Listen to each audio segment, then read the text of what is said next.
are just so, This meeting is being recorded. Heidi, you're so full of light. Has this always been your journey, or was there something that sort of like switched you on, or how did you come to be this divine light that you are? Well, thank you for that. And no, I say no, and maybe my folks would be like, maybe not, but I was, raised really raised to believe in, I saw Sasquatch when I was young and fairies, and I've had a little tap into the other realms, I think. So there might be protection there. And I've had that little voice of protection. And I was raised to listen to that and honor that. Trust your gut, follow your bliss. That's been the thing. So when I would have those dark times where I would choose the dark path because either my ego would be too strong or the pressure or whatever it is, whether it was, the dark nights of the soul with what I was researching about Petalwood and things of that nature, that little voice was still there and I was still there. I just challenged it once in a while. I had eras of the club scene and, the party scene, or, kept choosing people that weren't right for me with relationships, like just to test it, just to, oh, I can fix this. And I learned the hard way a lot of things, but my inner compass usually saved me, or guides, or my higher self, all the terms. But I think I've been protected in that sense. But I have had some dark times. And when I look at photos, you can see internally, I was like, I scowled a lot. So that did happen. Do you think Cool. that after you had your children, it put you into a different place? Totally. I think I certainly wasn't Mary Poppins at the beginning. That's when I was like, you're trying to put what in my baby? And you're trying to do what to my baby? Like, I got a little fiercer. I definitely got stronger mentally because I had to stand up now for my kid when no one else would. So this animal instinct came out that I was not aware of. I was really protecting myself all along, but now I had to protect these kids. And so therein, though, lies the study of big pharmas and the agendas and the dark nights I would have. And I did turn to drinking for a while, which did not serve me whatsoever. And they had to witness that, but it was them witnessing it that made me snap out of it. So they did make me see the light, I should say. Yeah. So do you think, was that prior to 2012 or Yeah, well, my daughter was born 2010. So, but the figuring things out was a little bit before that, where it was just like, there's something else going on here. Or I was Obama mama. I was going full to, not to get all political and stuff, but I was believing what they were telling me. And when I started questioning that and then seeing what that agenda was trying to do to then my baby, I was like, well, no, this doesn't sit right. And I'm going to trust this. They wouldn't answer me. Like I remember even with Big Pharma, my daughter had a seizure at 6 months and they wouldn't help me and answer anything for me. So I had to study myself what is doing to my kid, why this probably would work for one child but maybe not the other. And I found myself very alone, hence the drinking. And it took a lot of late nights and studying and trying to do what's best for them to pull me out of the fog. And then I started finding other moms in similar situations. And then by 2014, here in California, we were getting challenged with some laws. And it's before we started school, but I started realizing, well, I'm not going to follow that law. What's going to happen to me? They don't care. They really don't care. They just want me to line up. And I'm like, oh, so I was kind of resisting a system before I actually knew what the system was, and finding a new way to do things and just trusting the gut the whole way. But I was really looking at protecting them. That's what made me just dig deeper. it was the angry side of it all, though, where I was like, I can't believe they're doing this, and like telling people, even my family, like, rah, where I was practicing the art of delivery. I'm like, they're not hearing me. Oh, because I'm really aggressive. I'm really like pushing it down their throat. So I realized I just got to figure this out myself, and then they'll see me better and then start asking questions, because no one really answered. They're like, just get in line like everybody else. And I'm like, that's not how I've been living this whole time. Why would I do that now? So yeah, it was an arduous process, but I'm really grateful for it. And I'm really grateful for the timing of my kids. I was not married, but the dad of both my children tested every limit I had and tested everything in me. And he chose to opt out. It just got too much for him. And so I really had to wear the dad hat and the mom hat for a few years. And that brought something else out of me that I didn't know was in there. And then I started integrating that in who I am. And then I think then the light started getting brighter. The survival mode changed when my giant came in my life. I stopped, having to just survive through it. The light was very dim. But when he came in and I could breathe a little and heal a little bit better, it just started really doing what it does to our computers. I hope that answered it. No, it did. Thank you.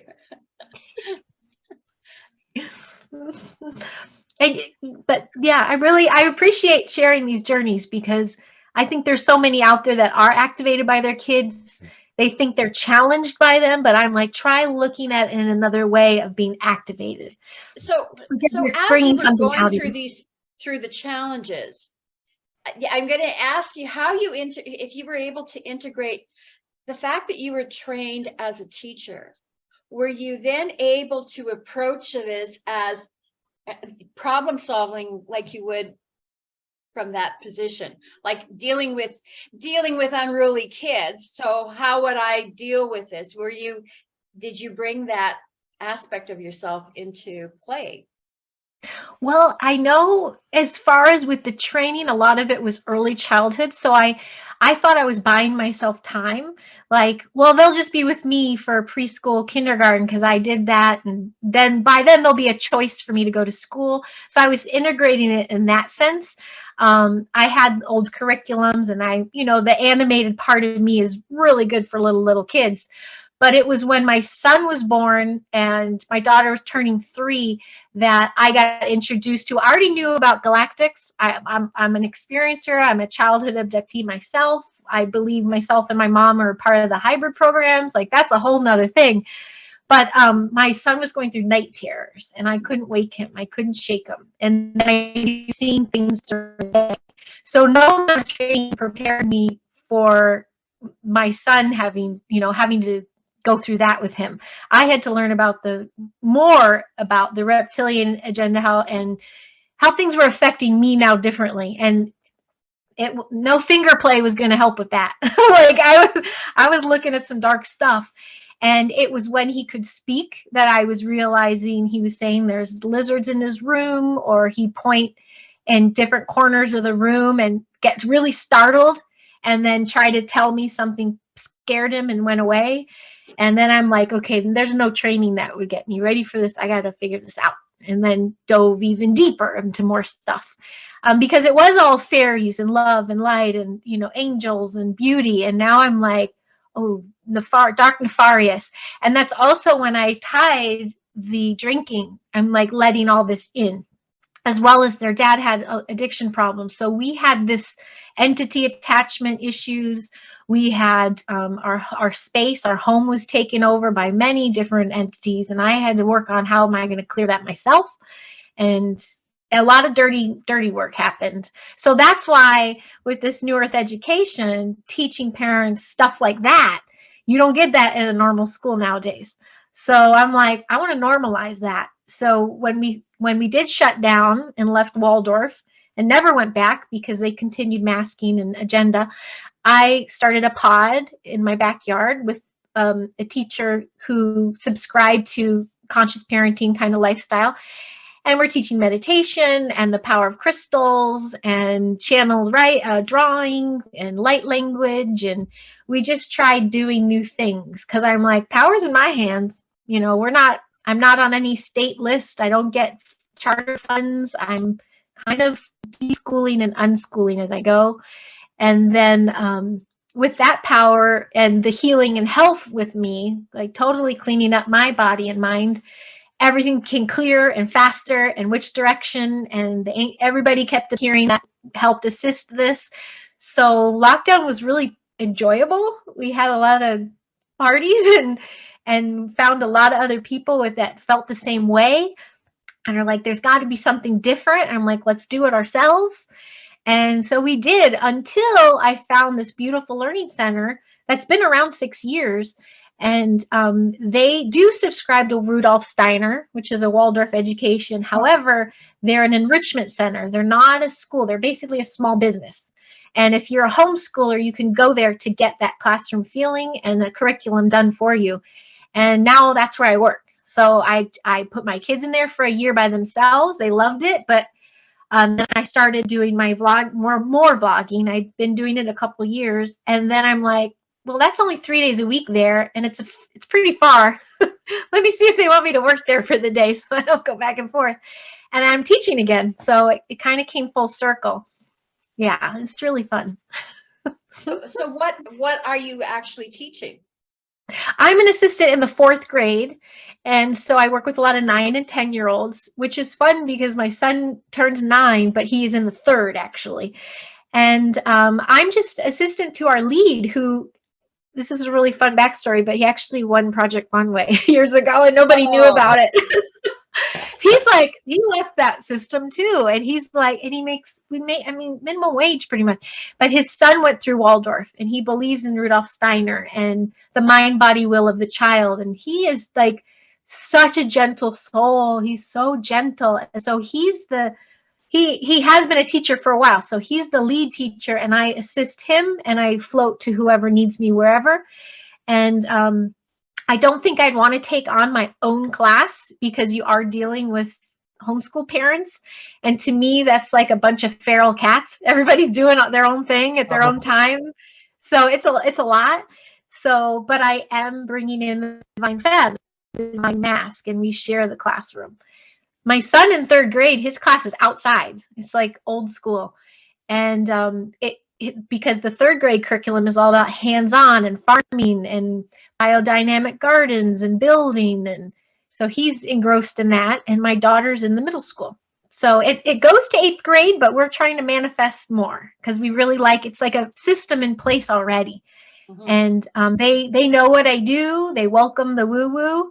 And a lot of them are woo-woo themselves. So it's been really, it took a lot of stress off me doing it myself. Mm-hmm. So this is the education system that will be part of the new earth. And so this is the aspect, the foundation that it starts with, right? There will be changes, but it has roots. It's setting down roots as to the way that it should be done, that our children should be taught, right? Oh, very much so. I think so. It should be more the norm. I'm careful when I say should, but it's really, there's new community members that are just awakening, not necessarily to nefarious agendas, but they are awakening to, I don't like that old system. I want to find something new. They don't know why, they don't know how, but they're looking, and that's good enough. Come one, come all. There's even some students in our school that their families chose to do jabs and other systems, they could be, put in a corner for that. We're like teaching, well, we can transmute it, like why segregate? We're ending those old ways of doing things. And that's a form of segregation too. So empowering the child is really huge there. They all have voices. They all are, especially this 4th grade, they're getting into double digits. They're really getting into their independence. Gone are the days of early childhood and the magic of the educator. And now they're not challenging, but they like challenge me. They're like, come on, give me some more. And it's juicy. It's really juicy. And then my daughter's middle school is fully immersive. They're like, that's why the Heart Out, we're going to an Ethiopian restaurant for lunch just to try that setting. And then we're going to LACMA there's an African American program that's coming through right now, exhibit. And their teacher is from Juilliard, and she is incredible. She's one of the founders of the center. And she herself is African American, and we are doing, that's our month study and the learning block for her. So I'm taking her to that. But then we have ice skating and field trips, but the actual classroom setting is Steiner based and very much about the will of the child. Yeah, we were trying to find their skill set. It's very different from the school system that puts them in the box. We're trying to teach them there's no box. That's an illusion. You know, who are you? Let's bring your light up. And they're into it. And you know, when I went to school, I was raised in the country, and I went to school a long time ago. But I actually, I mean, and you heard about the one-room schools. Well, it wasn't a one-room school, but there were like 4 grades in my classroom when I started school. And so it was like when I was in grade 1, I was learning what the grade 4s were learning, because you can't shut your hearing off, you know, like I may have been learning how to do 1 + 1, but I was also learning how to do division at the same time. So by the time I got into grade 4, I was aware of all of this stuff because I'd already done grade 4 3 times.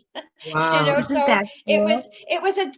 it was a different way of learning. And so when I look at my children when they went to school, it was like, you mean you're not learning about this, or you're not learning about that, and history is being taught differently. Everything was taught differently, but there was that sort of overhaul in the 70s where everything changed. You know, where in the 60s it wasn't like that.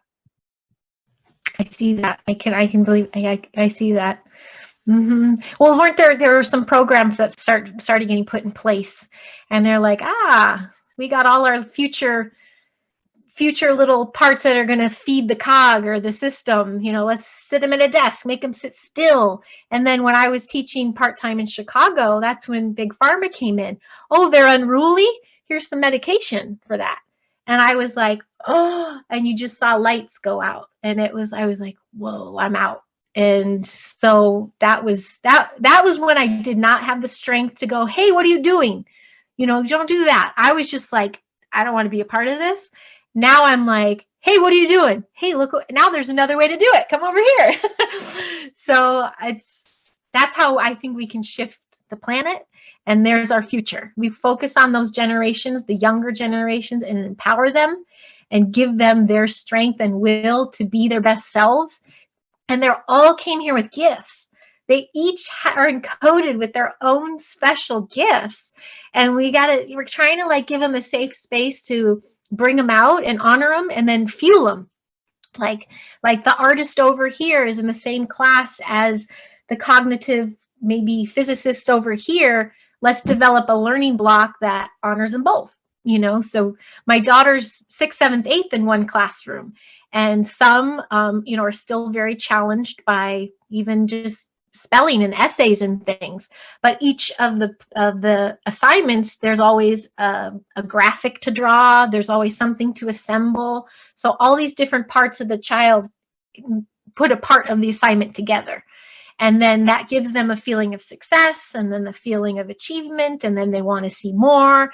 There's no like troubled kids like, oh, you go in that class. They're all like, well, let's work with him and figure out his spot, because we're all a team here.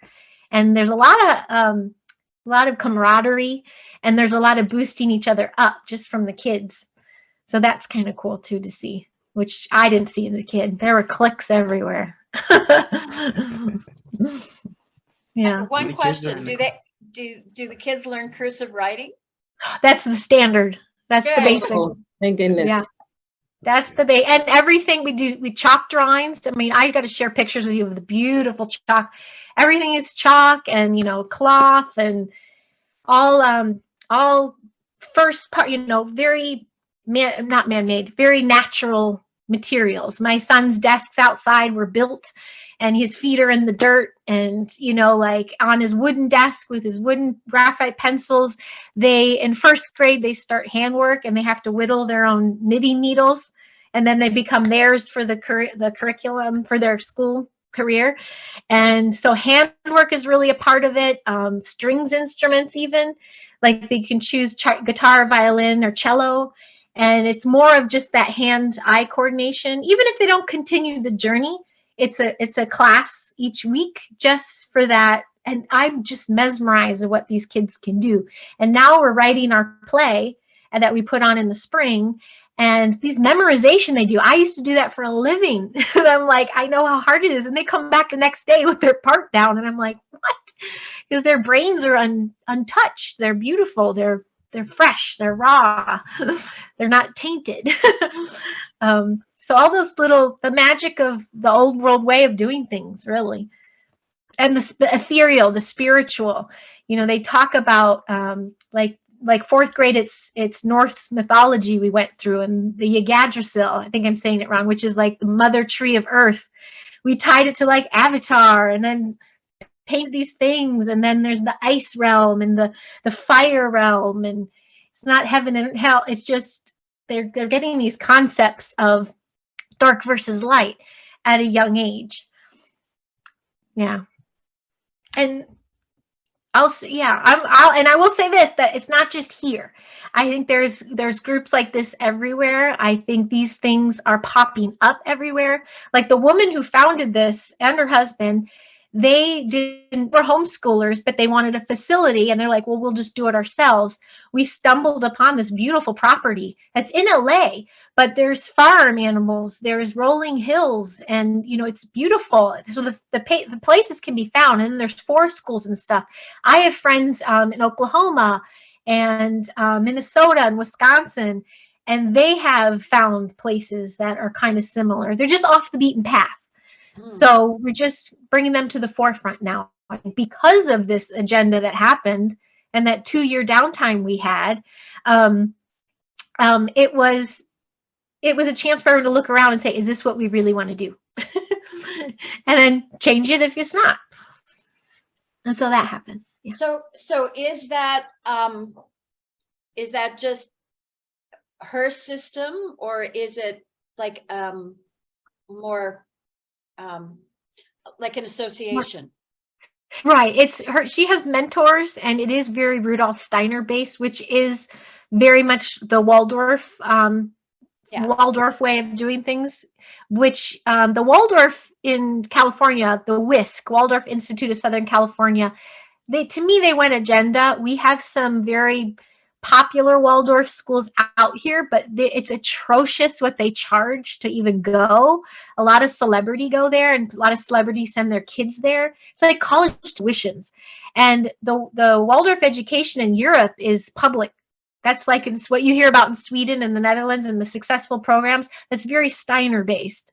And that's free. It's free for anyone. Here, they're like, oh, this looks like it would create some geniuses. Let's charge them an arm and leg so we don't get too many. And so this dispels that, because it is a homeschool enrichment center. So, they're like, come one, come all. But they don't have to mass advertise. We want people to find them because they're seeking something new.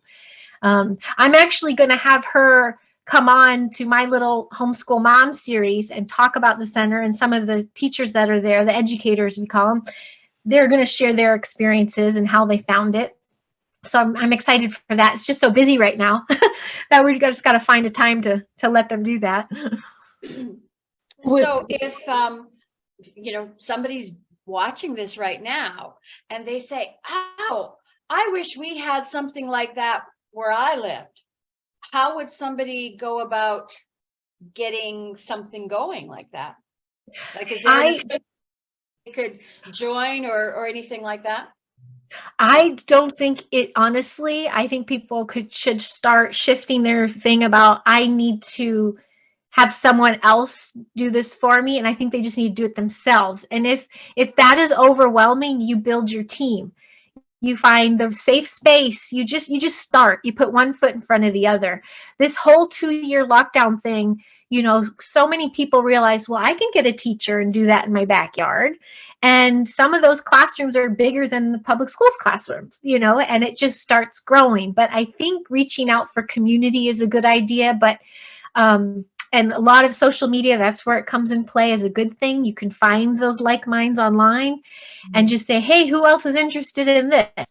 And just start getting those play dates together. And then the moms start talking. And because within a group of moms, I don't know if you know human design, but I'm a projector. Like there's some that are good at putting it to motion. There's some that are good getting the ideas. And then there's some closing the deal. Like you get the right team together, it'll happen. It'll create itself. But you have to teach yourself to not subscribe to that you have to do it one way. I think that's what tripped everyone else up here. Like, what do you mean you're not with the state? You don't get charter funds. What do you mean? What do you mean your kids aren't recognized in the system? I'm like, they're still okay. No one's knocking down my door, and they're being educated, and they're turning into fine little human beings. Like it's okay, and it's going to be okay. And if I need to print out that certificate of their graduation when it comes, I will. But the whole system is changing, because we haven't even, some of the conversations out there now have not even tapped into the corruption of universities and colleges and blood money. I mean, that's a whole, why is everyone rushing to prep their children to ready for this college thing when it's corrupt? Like, let's flip all of it. And it starts with early childhood. But these grades are what it was daunting to me, because like I said, I was an early childhood educator. So playing and interaction and the magic of numbers and letters was sweet. But to tell you what a hypothesis and how to make an essay or research paper, I was like, I don't know how to do that. So we just happened to find someone, this educator, that's very good at that. And she's putting an immersive program to do that. So finding the others is key. So someone who is watching that's thinking it, I think you have to ask yourself if you're ready to do something that is not mainstream. And are you ready to be a way shower and make it mainstream in your household? Like, say, this is what we're going to do, and it's okay. Because it's hard sometimes to break away from what Joe Schmo's doing. That's right there is kind of hard. I hope it's not too much. And people are so ready to criticize what a different way of thinking, right?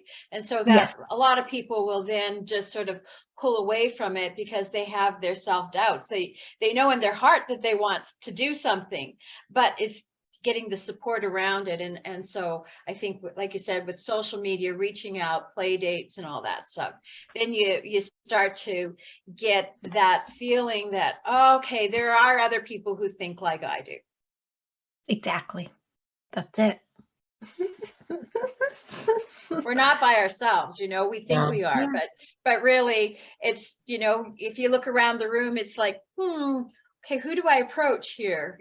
And you can, you learn to work, you got to learn to work the room, so to speak, and just see who's sort of on the same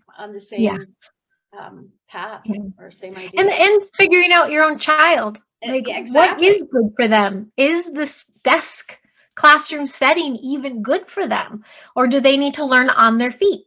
And there's your creation. Like there's a homeschool friend of mine. She was on one of my homeschool mom shows, Kelly Meehan, and her children are pretty much like forest schools. They do some online curriculum that's, she found, and they do their work, but they're out in the world, like putting it all together, and they're out every day, and that's their education. And you have a conversation with them, you can't tell how old they are. Like they just have this way of thinking where they see the whole world.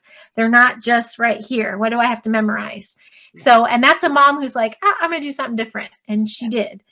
So and sometimes you've got two different children. I have a couple of nephews.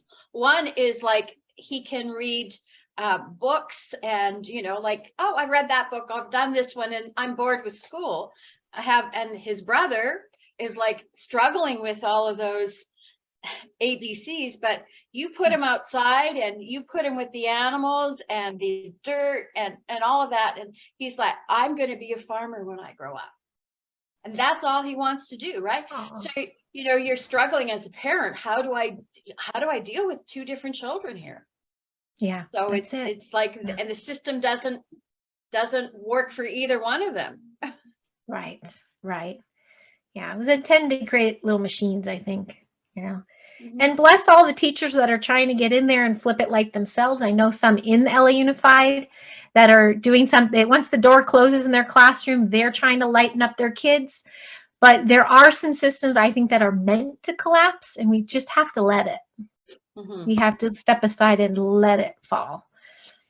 Oh, yeah. But this was, thank you, guys. No, thank you. Thank you very much. I have one question. Okay. One.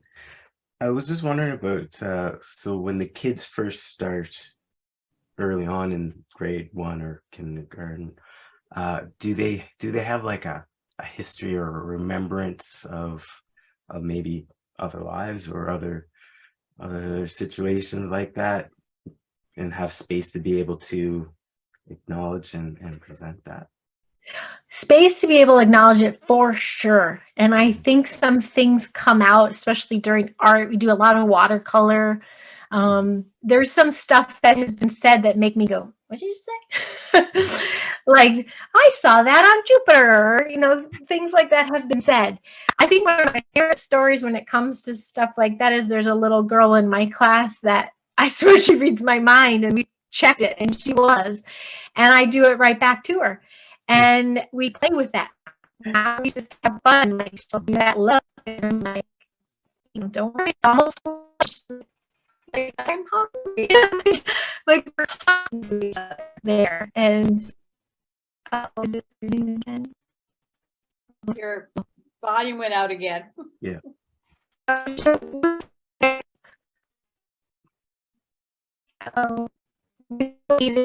Here.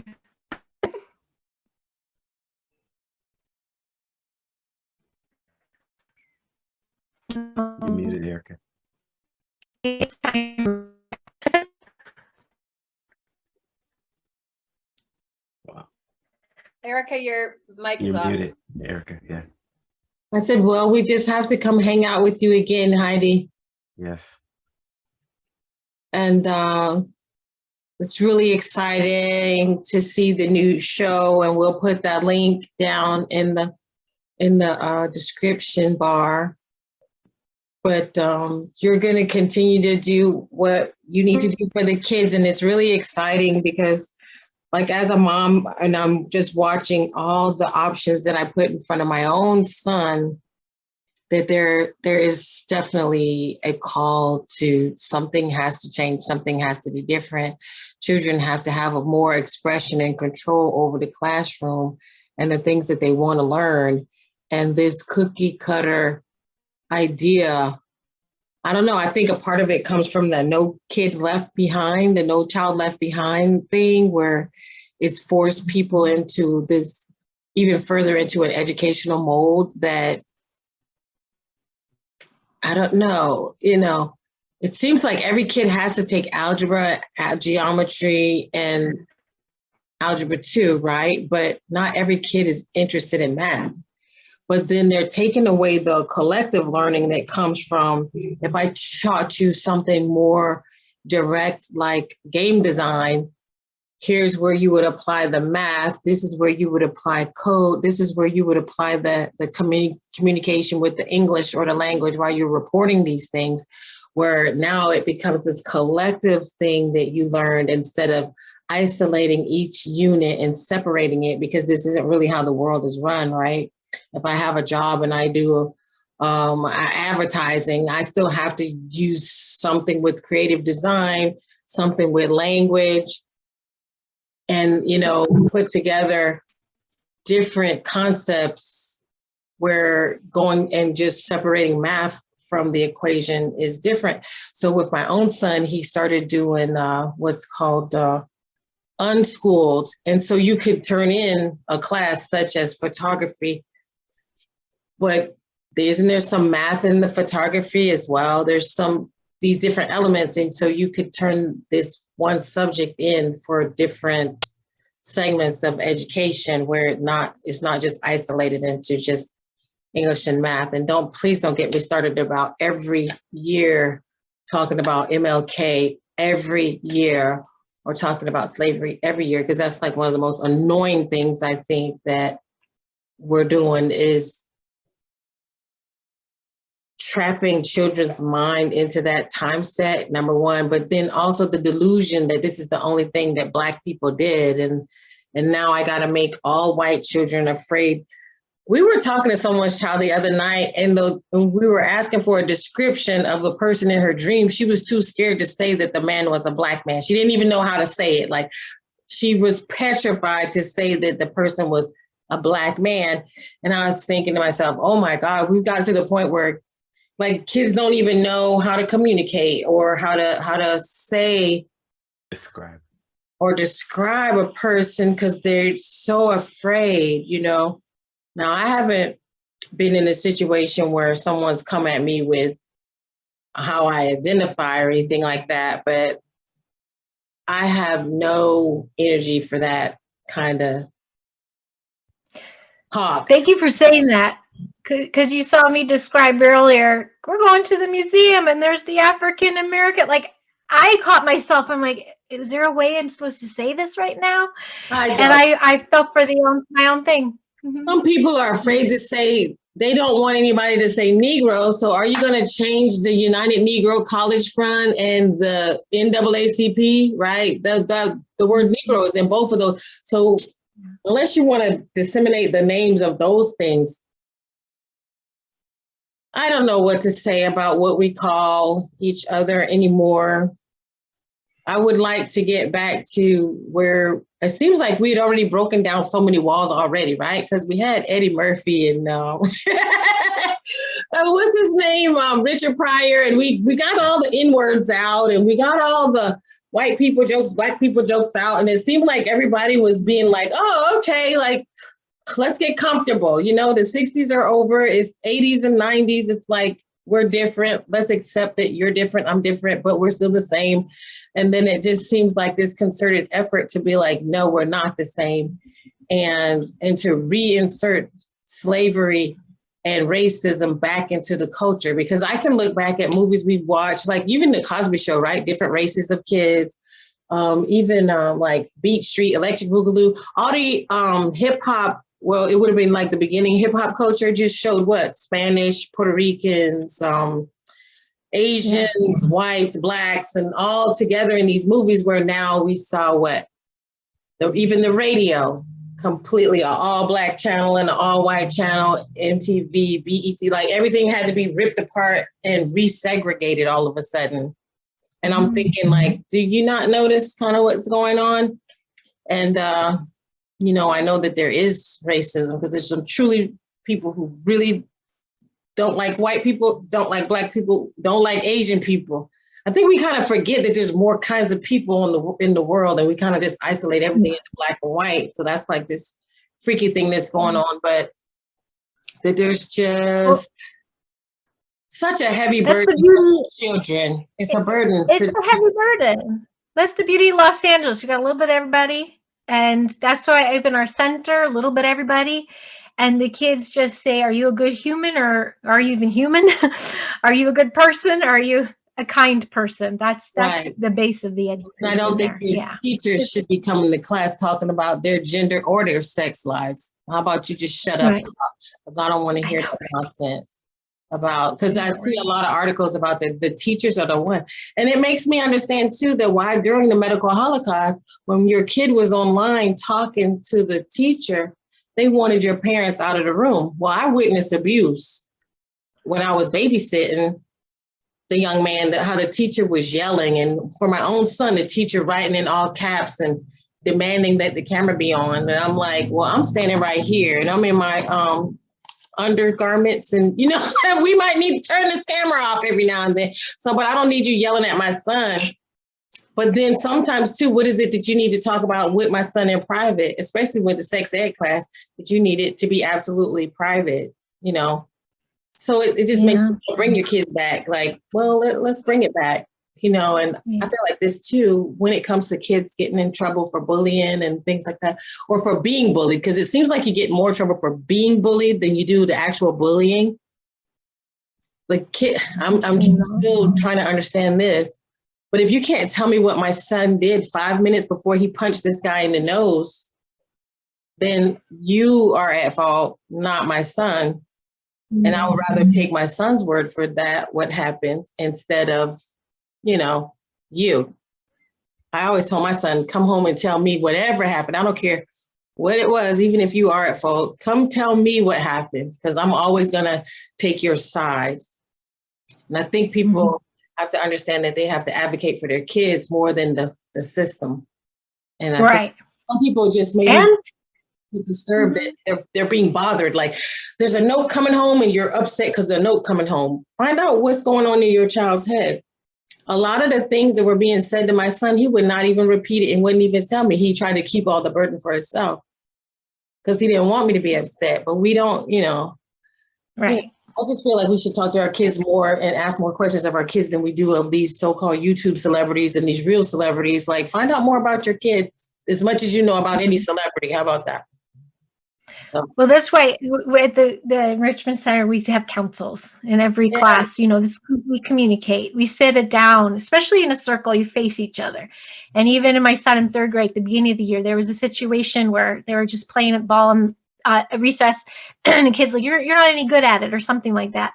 And they wound up sitting down and, "What are you good at?" And they just had it out. They hugged it out, and they're best friends now. And it was just the way to communicate through things, I think, is everything. And giving the children a voice and a space, safe space to do that is huge. And I don't see that a lot in some of the mainstream classrooms, but they won't move forward with a lesson until the energy is balanced again in the classroom. And that has everything to do with, are you being heard? Are you being seen? You know, what do you have to say? Because there's one side, there's another side, and there's the truth. And we want to hear it all and get everyone back to their heart.